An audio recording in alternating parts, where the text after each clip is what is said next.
So, people, welcome to another episode of Stars and Garters. I'm Katie Pettit, and today I'm glad I remembered to do an episode today, and I'm actually doing it before like 7 o'clock, so hopefully it'll be out at a more reasonable hour. I still count the ones I get out really late. Technically, they are out on the day, just not at an ideal time. But yeah, so today is the Friday, the Random Fandom Friday, and I have a pretty good, solid thing to talk about teed up because I just finished the third season of Young Justice. If you will remember, I reviewed the first two seasons a minute ago. I mean, I don't know how long ago it was, not too long ago, but I gave my thoughts on those two seasons, and I got the third one on DVD, watched through it pretty quickly. I mean, when I started watching it, because I literally rewatched the first two seasons all the way through before I let myself start the third season, because I low-key missed Wally, but it's okay. Everything's fine now. It's whatever. But today I'm just going to be talking about season 3. So yeah, let's jump right into it. Okay, so, basically the plot, since I know that most of you don't know the show. Basically the plot of season 3, the overarching plot has to do with Darkseid, who's pretty big deal, by the way. It's about Darkseid trying to complete the anti-life equation, which I know that sounds crazy, but that's literally his thing. This is not a Young Justice thing. That's Darkseid's whole deal. But it's not. It is Darkseid, but Darkseid uses and does all this. He doesn't really do any of the work himself. He uses his grandmother.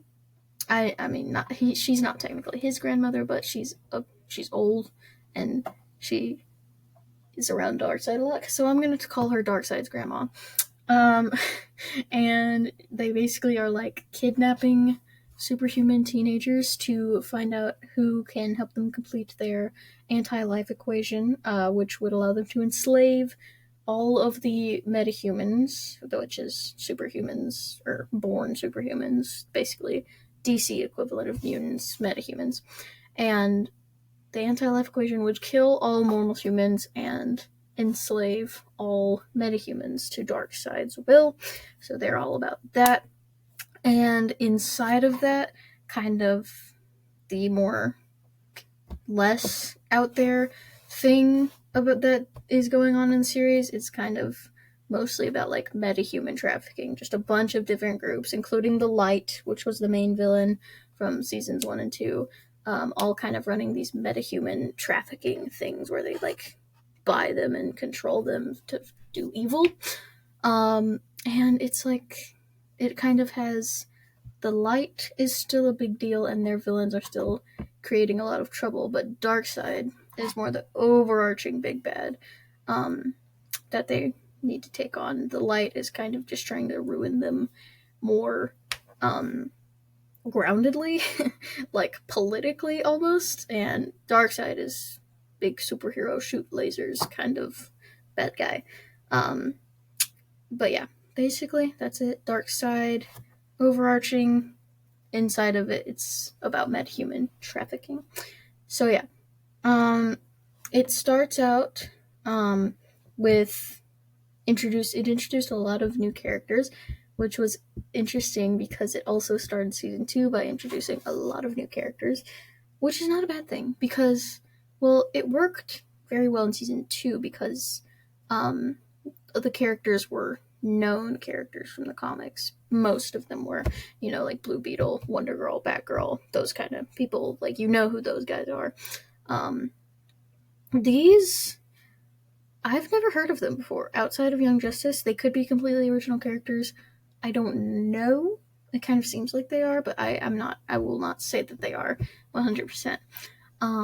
But yeah, they go to the first, it starts out with like, kind of the main guys, the main-ish team trying to take down a human trafficking ring that is set up in a country called Markovia. And they, like, very dangerously are activating, like, kids' metagenes and then, like, brainwashing them and mind controlling them and stuff. And it actually starts pretty dark because the king and queen of Markovia get murdered, and then their son and their daughter, well, their daughter's already kidnapped, but their son gets kidnapped and gets turned into a metahuman, and all of this stuff happens. So the son is one of the big new characters. His name is Brion Markov. Yeah, Brion Markov. His superhero name is Geoforce. He becomes a pretty big part, and they meet Halo.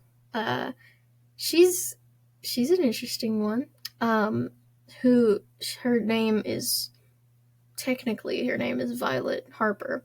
But her whole thing is that she's not really a metahuman. She used to be a girl named Gabrielle Dow, but then that girl died, and a mother box, which is a sentient computer. It's not just like a weird sentiment. It's like an actual living computer inhabited the girl's body. So that's fun. Good times there. So basically, she's just like a living computer, a living computer. Like a living computer, but it looks living. And then we also have coming in. So it's kind of these new characters are kind of merging with the old team kind of thing. So it's like you've got Nightwing, Superboy, Artemis, who is now Tigress. Since Wally died, she changed her name to Tigress. And then Miss Martian. Did I say it already? So those four are working with these new people, except for Aqualad, but we'll talk about him later. So yeah, the new team, you got Brion, you got Halo, and then they go to another planet, and they pick up this bug creature man called Forager, and he's great. we love Forager. And then eventually they introduce in Terra, who's kind of a big deal. Terra is Brion's sister. I don't know if she always is. Her real name is Terra Markov, and her superhero name is Terra, but spelled differently. Spelled the Latin way, by the way. Terra, which means Earth, which is she has rock powers, so that's nice. But it would be better if her actual name was not Terra. We get Cyborg later on in the season, which is really cool. And then Black Lightning, who was in season 2, becomes a much more important character. So yeah, all of these new guys are introduced, and still, I think this carries from the previous seasons. Like, the character stuff, all the character things, is still, like, the strongest part of this show, I think. It's still a great superhero show. It's great action, great, like, all of that, great superhero, classic, crazy stories and stuff. But, like, this one, I think especially because it's about younger heroes, it's great at making really, really cool characters that you can actually, like, get into and get interested in. Like, the Halo chick, I mean, her personality, it's not one of my favorites. I don't, she's a well-done character, just her personality isn't my personal thing. But her powers are really cool, which is a big part of her. Her thing is she has different, like, auras, which just means she glows different colors, and she can do a lot of things. She can do blasty color, she can do healing color, she can do portal color, she can do fly color, she can do shield box cover. She got color, not cover. She has a lot of colors. And then, so she's a cool character, mostly for her powers, but she also has a really interesting story that they do, which they do for all the characters, which is crazy because there's like 1,000 of them. But her whole thing, figuring out that she's actually a computer, is obviously a pretty big deal. She has a relationship with Brion, that's a thing. And then she also just, like, is, she's being a computer, like a living mother box, which is the thing, the computer, makes her a pretty big part of the bad guy's plan. So she, like, as a character, not one of my personal favorites, but she's definitely very fleshed out, very well done. Then you have Brion, who, honestly, what it says here, this is not correct, but it says Brion Russian Superboy. And what I meant by that, I know he's not Russian, he's Markovian, but I don't think that's a real place. I really hope I'm not wrong about that. That would be that would be not good if I missed a country, but pretty sure that's a fake place. But I don't know. I just said Russia because the accents sound Russian to me. But basically, his thing is a lot like Superboy's thing in the first and kind of, well, still pretty much the second season. He's just like real angry. He got bad temper, and he's just he's just angry. He has to actually deal with maybe more than Superboy because he's like a prince and his sisters are missing. His parents get murdered. His brother is king instead of him, which is, he's not too mad about that, but like, and he's very impatient and impulsive, so he's a lot like Superboy, which, he, that might be a reason to not like him, but I just like the angry types, and it also gives Superboy someone to like mentor kind of and have like kind of a comparison to him as he was. So I'm pretty cool with that. And his story is, he's not as important, but he does have a lot going on again. And so you get to see him become a cool character. So he was definitely interesting. Forager, the bug guy, also known as Fred Bug with 2 Gs, which is incredible. And, like, you need to watch the show just for him and that joke because it's incredible. He, like, uses a little charm thingy to make him look human, and he goes by Fred Bug with 2 Gs, but his species can only refer to... his species basically can't use pronouns because of their, like, complicated sense of self or whatever Miss Martian said. And so he says his human name is Fred Bug with 2 Gs, and he says that a lot, and it's amazing. But he's mostly just comic relief. He doesn't really do much. His powers are like he turns into a spinny ball, and that's basically it. And he's a bug, and I guess that's a superpower. But he's just an alien bug boy, and he's funny. So, I like him a lot. Then you get Terra pretty later onto the season, but still, Terra is always kind of a big deal because Terra's thing, she always betrays the team to Slade. Or Deathstroke, whatever. Always. Every time she's there, she is working with Slade. So you either get, I've seen, she goes good, she stays bad, she dies, get something, you get a pretty good story with her. I don't think she's usually a different ethnicity, because I've never heard of anything about her being Markovian. She was Markovian in this, so she gets a lot of Brion's story stuff, but also being, like, I don't know what the word is. She's like, she's not technically being enslaved by Deathstroke because she is making all the choices, but she's like, it's like a really screwed up father relationship that she has, where she wants to do everything he says, but he's definitely a jerk, and also, evil and all that good stuff. So she goes through the whole thing throughout the series, so she's always a very interesting character.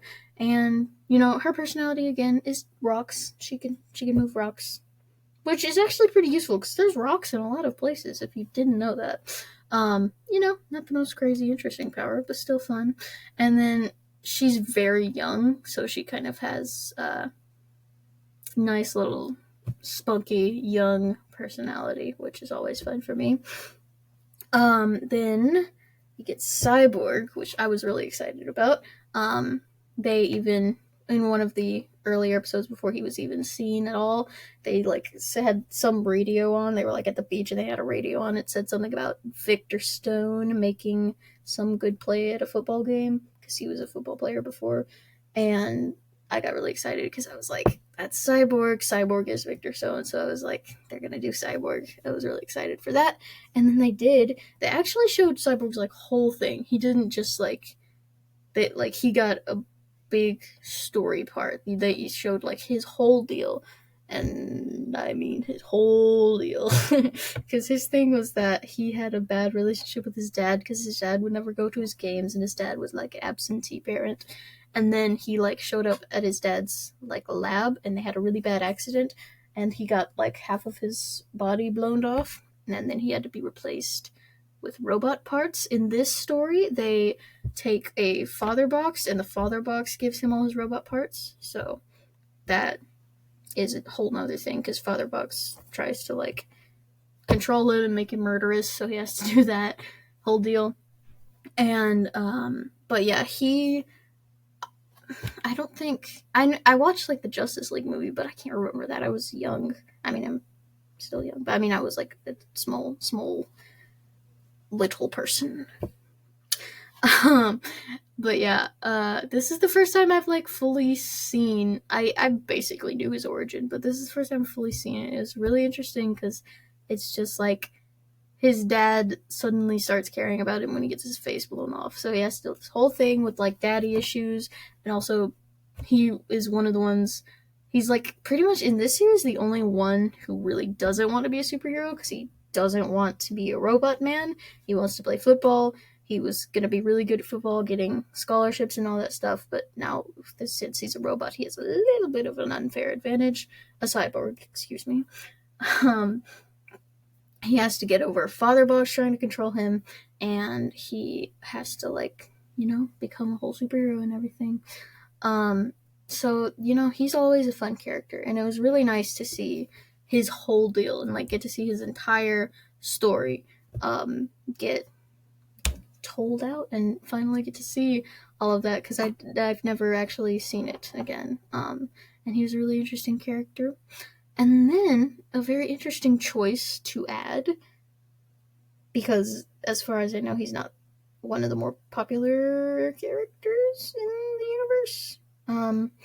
But they really put Black Lightning at the forefront. Again, he was definitely there in the last season, but they like pushed him way to the forefront. He becomes a very important mentor role. There's this scientist lady that gets picked up with Tara and Brion from Markovia, and she's very heavily involved, it turns out, in the metahuman, the meta-teen trafficking thing, and that's a whole deal. But he has a relationship with her, and he becomes like he tries to help mentor the kids, and yeah, he's a member of the Justice League, so he's important, but he becomes very important to like the kids in the story, and he helps out with them a lot. And that was really interesting. I had never known that much about Black Lightning as a character. He's very passionate and like intense and kind of what's the word? It's like, I don't know. He's just very firm in his beliefs, and he gets very heated easily, but not like Superboy or Brion, where it's kind of a more young energy. He gets heated for like really good reasons, and he says a lot of things that nobody is wanting him to say, but he's actually very right, is something he does a lot, which is, it's a good thing. He definitely needed to be there. Like by the end of the finale, by the end of the series, the season, jeez, he like he turned out to be pretty much right about everybody kind of being jerks, and so it was really interesting to see his character. Like he's definitely more there as like just a guy being there for all the other characters than he is as a superhero. He gets a few superhero moments. He's just much more a mentor figure. He's like literally, he's not even dressed as a superhero most of the time. He doesn't go on the superhero missions. He like uses his powers occasionally and sometimes gets to do the superhero thing. But his main role in this season is just to be the mentor to the children. But yeah, so introducing the new characters worked really well for me. I mean, I know it just doesn't work that well for some people because we don't like new, we like the old, but I really like young superheroes. It's just, which makes sense because I'm small, so I like small people. but I just like the young superheroes, and they do a really good job of giving them really interesting and, like, I really need the word for, like, easy to get into, easy to root for. Um, but I don't have it right now. So we'll just say, like, superheroes that are easy to, like, be interested in their stories and, like, want to follow. I think they do really great at that. So yeah, they have all these new characters, and then of course we have the old team, the OG team, which is Nightwing, Superboy, Miss Martian, Artemis, Aqualad, and Kid Flash. Oh wait, I miss Wally. But yeah, so those five, five, five. Yes, five. Yes, five. Not six. Very sad. But yeah, the five, the team are still there, and they are working with these younger superheroes to figure stuff out, while also being involved with the big threat with the Justice League and helping out with all of that kind of behind the scenes and causing problems with being so complicated with all the separate teams. But also, it's fine. It's all good because they find the kids in Markovia, so they have to obligated to train up and make superheroes out of the children. So, of course, I think there could have. I kind of wanted a lot more of these guys because, again, these are the ones you spent 2 seasons making me care about. But you also did a good job of making me care about the new ones. I'm not saying I want less of the new guys, just like maybe make it longer, maybe just make the whole series longer and give me more of my old familiar friends. And I mean, I don't think it was bad, I just want more. Like, there was one stretch where it was like maybe 4 or 5 episodes, probably maybe more, where there was like no Nightwing at all. He wasn't even there, and I was just like, I better see some Nightwing, because I don't know. He's a big reason to just watch the show in general. He's always great, but this show, it's showcases him really well. Speaking of which, he is still definitely there. He's still, just a leader dude, fun guy, cool guy. Just, he is the classic young superhero in DC. And he remains that way. He just has his personality intact. He's a very good mentor, but he doesn't like to lead, but he's also really cool, and everybody just kind of likes him. So, he's great. I wish he would have gotten more, like, action-y scenes, because he is great at kicking butt, but, again, there's new characters, we care about them as well.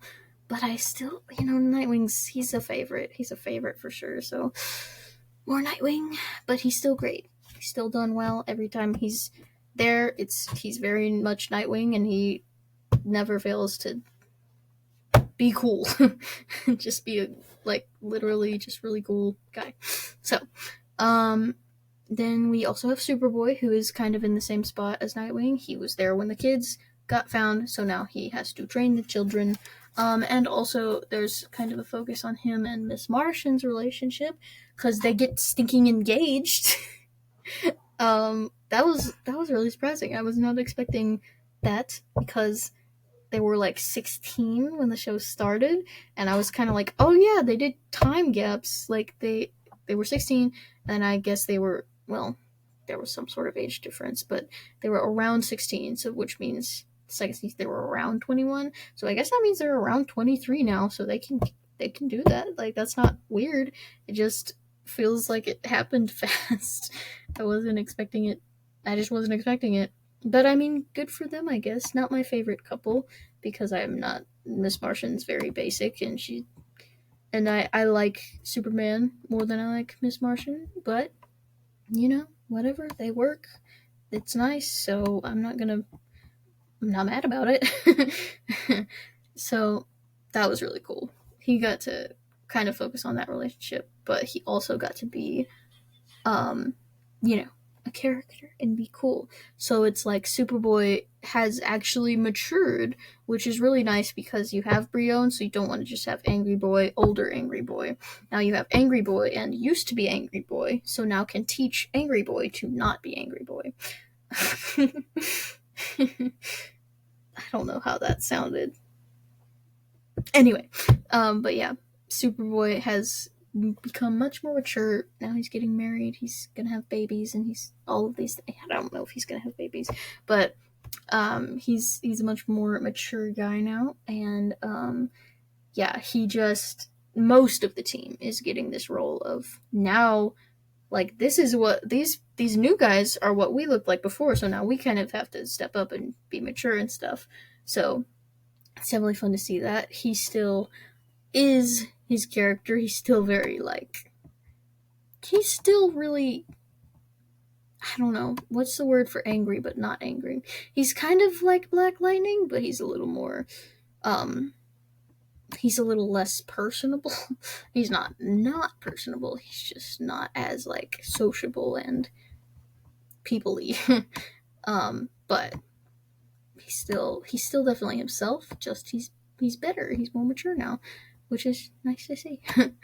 We like to see the growth. Is good for good characters. So yeah, glad to see that.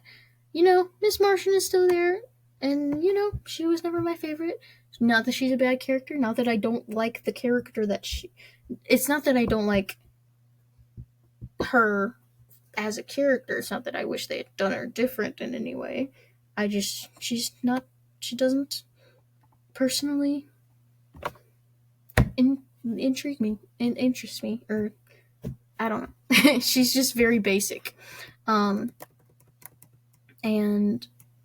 yeah, the only thing about her is she gets another look change, which I don't know why she keeps doing that.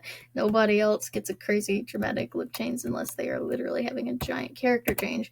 This Martian just kind of changes for no reason, and she's bald now and white, which the white actually is a good reason, because she had her whole thing about being a white Martian instead of a green Martian, and that was a whole deal. Because white Martians are the less the less liked race on Mars, and she had to do that whole deal, and so now she's like, I guess this is her way of being, like, proud of being a white Martian instead of a green one, and yeah, so good for her. The bald thing I don't understand, because clearly not all, they're not bald. Like, Martians aren't bald. They don't look like that. That's what they, that's what they choose to look like to the other people, so they don't scare them. So, like, you're not. The white thing is good because you're like, this is who I actually am, and I'm not going to pretend to be green. The bald thing is kind of just like, okay, wanted to be bald. Not loving it. It's not a great look for you, but you know what? Okay. Cool. And then though, you have Artemis, who I did really like. Her personality was very much more my style. Just yeah, what is it? I forgot the term for it. But her personality was way more my style. And again, she has become the mentor version of herself now. So all of the personality traits are still intact. She's still very tough. She's very firm. She's stubborn and all of the things, but in a mature way. And she's much better at using those traits in more reasonable ways. So, and again, she is Tigress now, not Artemis, which is definitely a better superhero name, because again, Artemis is her name. Her name is Artemis Croc. Her superhero name was Artemis. Which makes sense. Again, it makes sense because she's a bow person, and Artemis was like a bow goddess or whatever. I don't know, Greek stuff. Or maybe it's not Greek. Some people are going to be mad about that. And I mean my brothers. But she said the reason she changed her name was because Wally died, and Artemis was Wally's partner. So Tigress is on her own and all alone and sad now. But she's still really cool. She's really good at being a mentor. She's very, she's very personable and just a friendly person in general. Just easy to get along with. And yeah, she's still very cool. And she does get a whole arc with Wally. It's very interesting. It's not too connected with the story at all, But excuse me, she just gets a whole episode where she gets like it's a Valentine's Day episode, so she's missing Wally, you know. She gets a whole episode where she kind of gets closure and like gets to talk to Wally again, which was nice. I that episode was not nice to me. I was just like, can Wally just stay? Because I loved Wally. He was one of the most fun parts of the other seasons, and he's still great. But like somehow he was also more mature. I don't know how that happened while he was dead, but you know, it did. So good for him.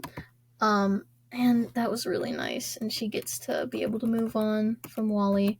I'm not though. I still want Wally back. That episode did not work as well for me as it did for her.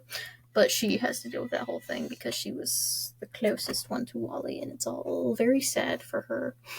But she's okay now, supposedly. But I still want Wally to be back. But yeah, she's still a favorite for sure. And the next, who else we got? Oh, Aqualad has a big change. So Aquaman has kind of, I don't know, retired or taken a break, perhaps.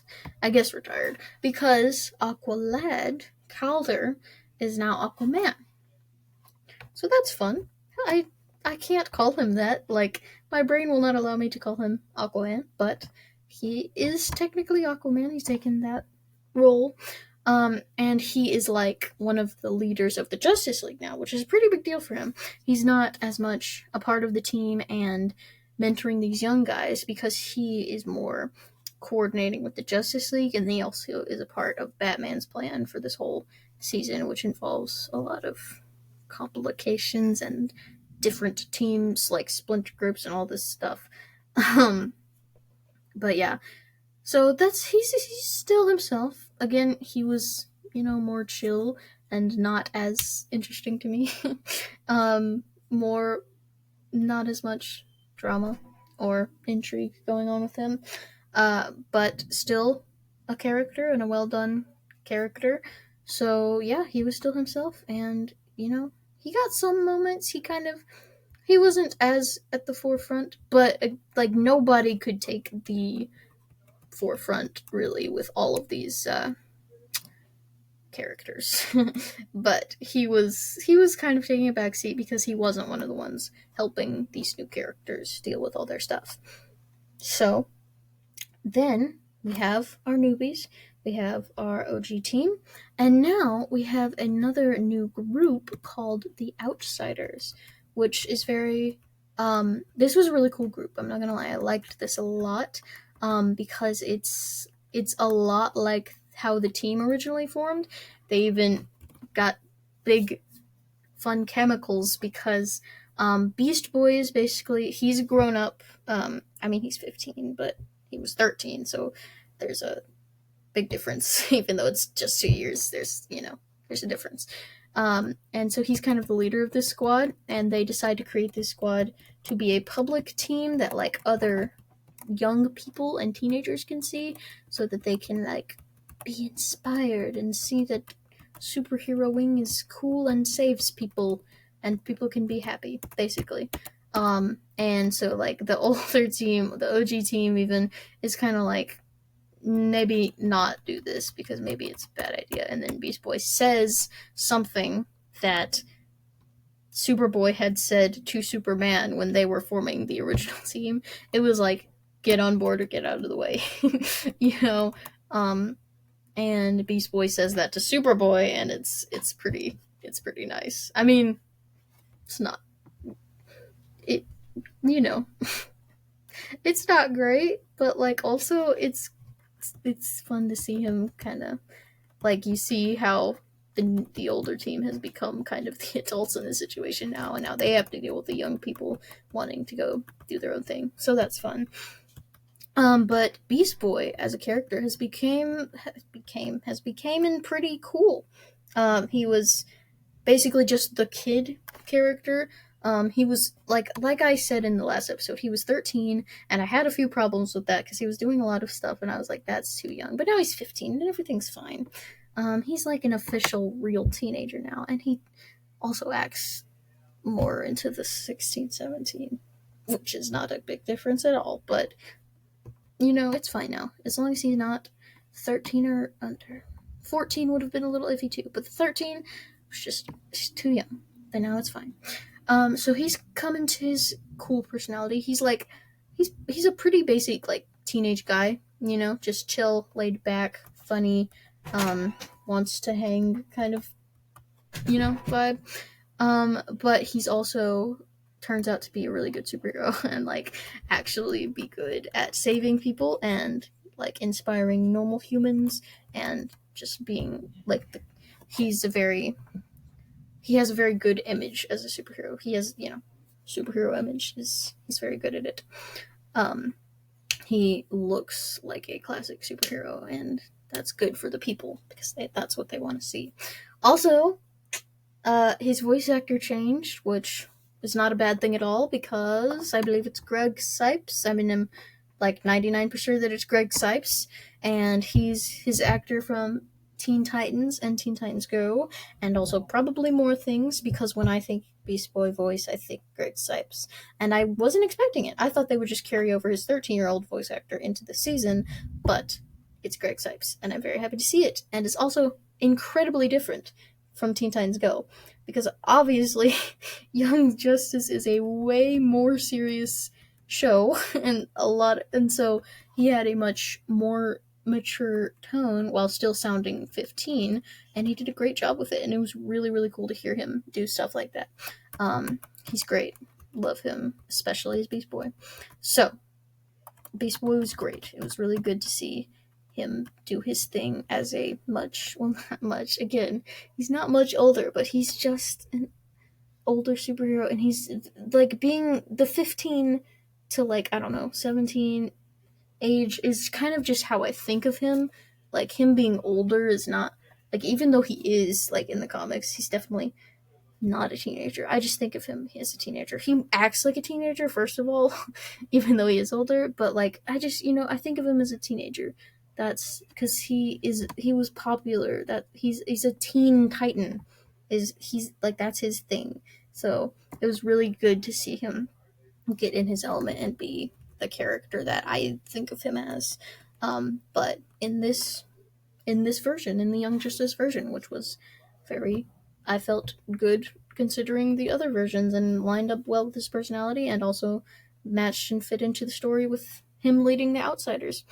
Then, so all of the other members kind of faded into the background a little bit. I will not lie, but they were still there, and they were still doing superhero stuff.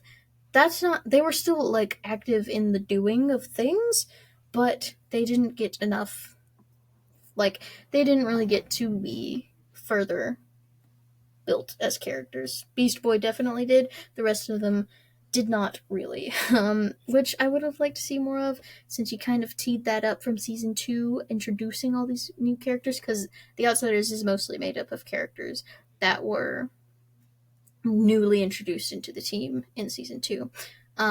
So, like, you have Wonder Girl, who, her personality is really fun. I like it. She's very spirited and fun and just cool, and just a really cool character.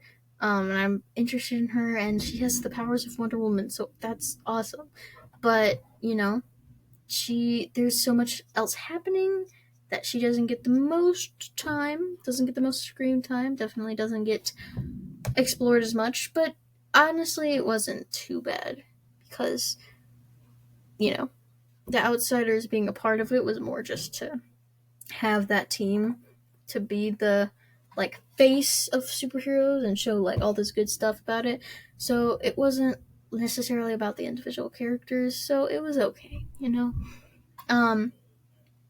We have Impulse, who, again, was 13 last season. Not okay. Now he's 15. Everything's fine. He goes by Kid Flash now, in honor of Wally, I guess, but I don't agree with it. But whatever, we'll call him Kid Flash, because Wally's dead, and there has to be Kid Flash, so I guess he can be it.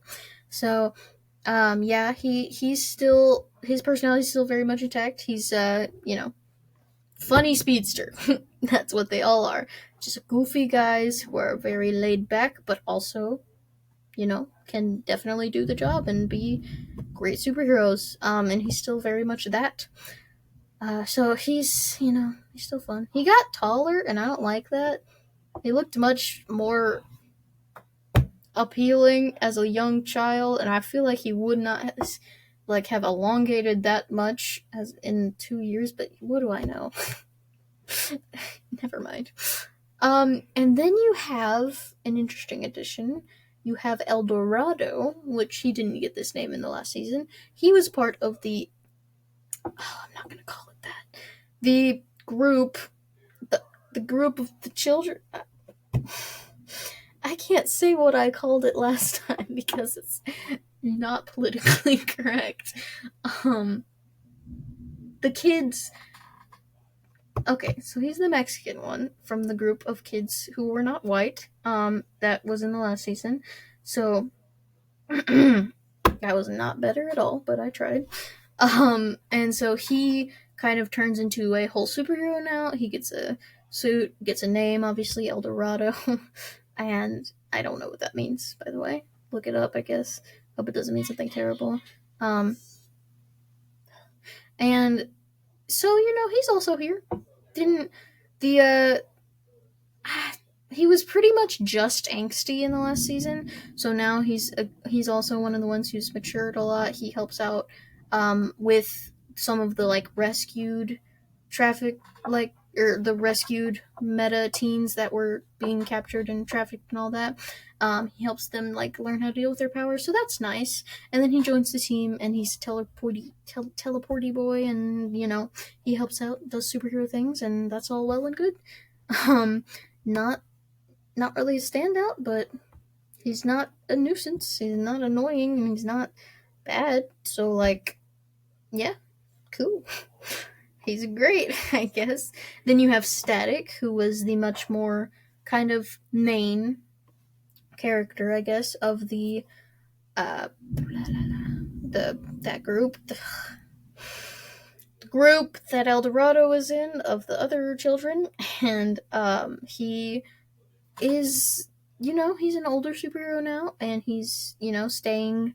He's the one of the only ones who was definitely wanted to be a superhero. So that's a great person to have, someone who just genuinely is into being a superhero, and just he definitely could have used more screen time. He was an interesting character in the second season, and they could have done more, but he did get some moments, and that was okay for the sake of the plot being furthered and not just being super this one whole episode is about this one character, and because we don't want that gets boring. It's a superhero show. I want to see boom boom laser kapow. But he got enough moments and it was okay. And Blue Beetle is also on the squad. He didn't say that much. He wasn't even really doing it that much. I mean, he did some superhero things, but he also just talked very little and was not, just he was a big deal last time, and now he's a significantly less big deal. He's not even really a deal. He's kind of just there. I mean, he's there being a part of the Outsiders, so he still is not just pointless, but considerably less meaningful to the overwhelming plot than he was in season 2. But it's okay, again. So yeah, in general, the characters just all are just very well done, even though there's so many of them. They're very well done, and it's you can care about them and be into them and stuff, and just like them. And they do a very good job of that. Maybe just give me more episodes, because I want that anyway. I feel like the seasons are too short. They could do more, but there's probably a really good reason that they don't. I'm just saying, I want more. So I would, if they had more episodes, they could probably do more with the characters, which would be nice. But again, I'm sure there's probably a reason they can't. And they still do a really good job of characterization, especially with the main characters. And then still, they do as good as they can with not a very long amount of time with the characters. And that's just that's fine. I'm cool with that. It's just very easy to get into these characters and like get really into like their stories and like what's happening to them and how are they doing and what are they like, all this stuff. The show does a really really good job of that, and that's something I always like, characters that you can root for and like. um so yeah, that's definitely a big strong suit. Another thing it did well was the plot, because as seen in the last seasons, season 1 and season 2 both had pretty wild plots. Um, you know, like crazy twists. Season 1 had Red Arrow being a whole to that whole thing that I talked about, and then um Vandal Savage showing up and the light being a thing. And then season 2 had the crazy, Wally dying, the light being duped, and all the things and craziness. And they did it again. They had a whole overarching plot, they had some subplots, and everything came to this big head in the end. It was actually less subplots to follow than season 2, which was kind of nice. I didn't hate it in season 2. Certainly wasn't annoying. Maybe a little confusing for those who are less willing to, because I'm willing to do a lot, for a show. I'm willing to, give a lot of attention to a show, and some people are definitely not. But if you are, it's not the worst thing, It's not too bad. It's really thundering out there. There's a lot of water in the floor or the grass, the earth floor. Never mind. So yeah, it was just so the overarching plot is Darkseid. His whole thing is the anti-life equation. The anti-life equation is enslaving metahumans and killing humans so he can use the metahumans, and they use it through his grandma. And so she's interesting. She starts out, I couldn't actually tell she was bad from the start. They might have been very obviously trying to tell me that, and I'm just dumb. But she starts out as so Beast Boy is an actor, before he becomes a superhero, and so she starts out as his she's something involved with the show, producing it or whatever that he's on, and so he really doesn't like her. She's very sus, obviously, grandmother type, and she is she's the face, the image that she puts out is this really sweet old lady who produces fun toys and shows for children and all of this good thing, so that she can cover up the fact that she's looking to do the anti-life equation and that she is really Darkseid's grandmother. I know that's not correct, but it's honestly just pretty fun to say. I like the idea of saying Darkseid's grandmother. So yeah, she was definitely an interesting choice of villain. I had not heard about her. I bet they didn't make her up. She's a little too complicated, I guess, to make me think she was completely made up for the show. But you know, Darkseid's grandma, why not? It's connected to Darkseid, so that makes it cool. And you get the arching threat of Darkseid, which is a pretty big deal. Darkseid's a threat. He's a bad guy, big bad. And his grandma is even worse. I'm just kidding. She's not, but she's a jerk, and you shouldn't be a jerk if you're old. That's not what I meant. You shouldn't be evil if you're old, because that's terrible. We love old people, and you shouldn't make them evil. So yeah, she was very just interesting, and it was kind of fun. But also she's scary. She's old ladies can be scary if they go that far. So, and then the underlying other kind of main-ish story was the meta trafficking, which is actually pretty dark. It's the rating got bumped up to TV-14, which I don't know if they would have been able to do a storyline with that. Kids being bought for use. So that's it's pretty dark, but it's very intriguing, and it's very grabbing. What's the word? I can't think of the word. There's a word for that, and I really need to know what it is. But right now, I don't have it. I'm just saying it like grabs you in, and you get hooked. And yeah, so it's just a very good plot to have, and it's you get to see a lot of characters. Um, Very actiony still, which I really liked because you get to fight aliens and you get to be superheroes. You get to fight these meta traffickers and they're also superheroes, and you get to punch, bam, kaboom, explosions. But also very story, which all of this is good. If there was no action at all, or if there was honestly very little action, I probably wouldn't watch. But it is actiony and also story, which is awesome. Love that. That's what you want in a superhero show. Also, speaking of actiony, now that they're TV-14, they're allowed to show a lot more blood, and they do. Much blood. Very bleed. But I think it's a good amount. Like, they don't go crazy. There's no, like, crazy gore, like, blah, splat. Blah.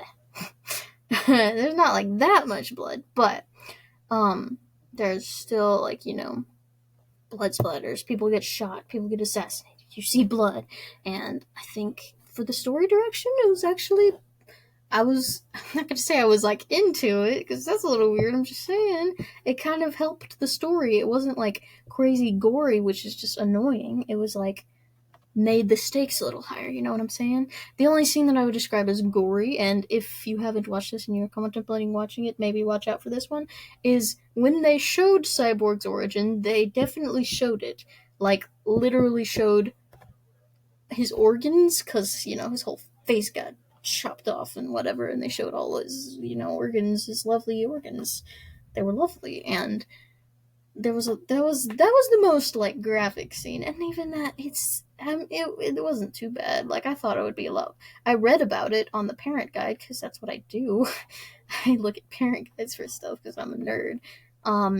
And it said it was going to be like the most graphic thing, and I thought it was going to be a lot worse. But I was kind of it wasn't as bad as it could have been. I mean, unless you really don't like looking at organs. I'm not saying I like looking at organs. I'm just, you know what? I'm just telling you there was organs, but I think it was good for the plot. I love how it focuses on the younger heroes. It's still like the hero, like it just goes and it focuses on the younger, like the ones younger than the like main group. It did that in the first season by focusing on Young Justice instead of the Justice League. Did that in the second season by focusing with the new younger members of the Young Justice team rather than the OG members. Now it's doing that by focusing a little more on the outsiders than the other people, which is really interesting, and I really like that because they still keep the older ones important, but they focus on how the younger ones deal with being superheroes, and that's really interesting because you don't want to see somebody who's really good at being a superhero and that's it. Like, that gets boring after a while. Just a perfect superhero, like somebody who's a little kind of terrible at it and learns to not be terrible. Yeah. um there was as far as like still talking about plot, something specific, there's the last few episodes, maybe the third and fourth to last, I don't know how I would phrase that, but the OG team gets a big spotlight, and since we still do care about them, that was very, very nice for me. And you get a nice little tribute to Wally. That was when the Artemis thing with Wally occurs. She has to deal with missing Wally and all that, and sniff tear. And the episode before that, they go on a mission where they get to work by themselves, and sorry, I'm just gonna say Nightwing. I hate his name so much. And Nightwing is sick, so he has a fever dream about Wally, and he finds out that he's like missing Wally, and the whole team is missing Wally, and they get a nice like cathartic little, is that the right word? I don't know. They get a nice little moment, and we get to remember Wally, which is still not enough. I still want him back. And then again with the wild last two episodes, it gets pretty crazy. They take down the granny. Halo ends up being very important, and they take down Granny. They blow up her whole operation, so she's not doing anti-life anymore. And then they go to take the fight to like the light version of the meta trafficking. So, Lex Luthor, Vandal Savage, those are all still threats. They're still very there. So they go take it to them, and that gets real crazy because a new member of the Light appears. They don't know it's him. They never find out that he's a member of the Light, but he influences Brion to do very bad because the main trafficker that is in Markovia that they're going to, he kills him, which is not a thing superheroes do. It's just, no, bad Brion. And then he takes the throne of Markovia for himself. So it kind of low-key betrays everyone, and it's real sad, and it's a crazy twist. Did not see it coming at all. And yeah, then they basically have to regroup because the Light is still there. So they have to regroup, merge all the teams back into 2, which is nice for me since I don't have to keep track. Well, 3. The Justice League, the team, which is what they call the original, and the Outsiders, which that's just 3, and I can keep track of those. So cool. It's basically like old ones, youngest ones, basically. And so Black Lightning is going to be leading the team, and then the Outsiders are still going to be doing their thing. So they've set up a nice system of teams that I can follow for the next season. Unfortunately, I really want the next season. I cannot find it. I've been buying them all on DVD, and it is an HBO exclusive, and I can find it on Blu-ray, but I don't have a Blu-ray player. I have a PlayStation that I can play a Blu-ray disc in, but I don't like watching it in the living room where the PlayStation is. It's such a serious dilemma, you guys. But, yeah, I really want to see season 4, but I don't know how I'm going to do that, but I am, and I will hopefully eventually get to do that. I will say, quick disclaimer, in general, it was another great season, held my interest, great heroes, great characters, great plot, all of these things. If you are wanting to watch it, there is some woke iffiness. It is ignorable enough.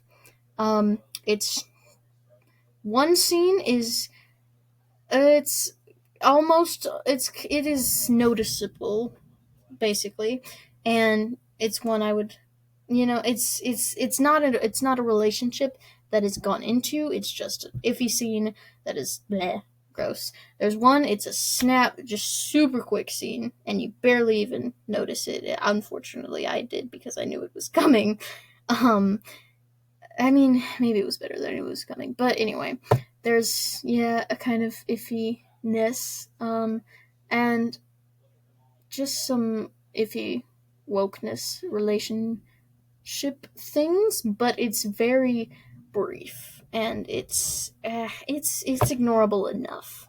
I have heard from a not super reliable source, Google's AI, that it's still ignorable in the 4th season. There's still some little why'd you have to say that things, but it's ignorable.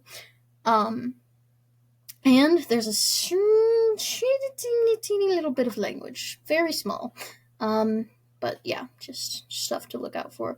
Other than that, great season. I would say I probably like season 2 still, just because it had more of the original people, and I still like them more. But still, cool season. Great stuff. Okay, yeah. I'm really trying to not make this an hour, so I'm gonna speed up the intro. Thank you for watching. Follow, share it with your friends, and comment. Who is your favorite young DC hero that you know about? Or do you know about any of them? And, tell me that. And thank you for watching this whole long thing, and it's not gonna be an hour. Bye.